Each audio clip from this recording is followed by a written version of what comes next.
Okay, so as we can see, I pulled a shingle off to give to the adjuster for a report. So I'm gonna do a repair attempt, and while taking off the existing shingle, we have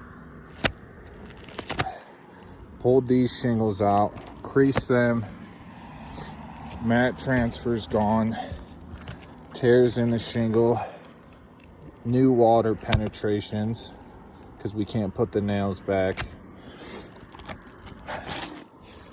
And then, as we can see,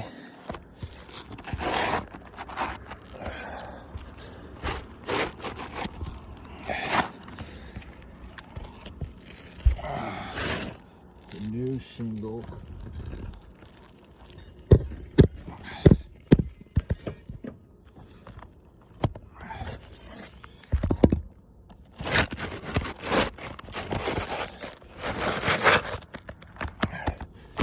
is a different size.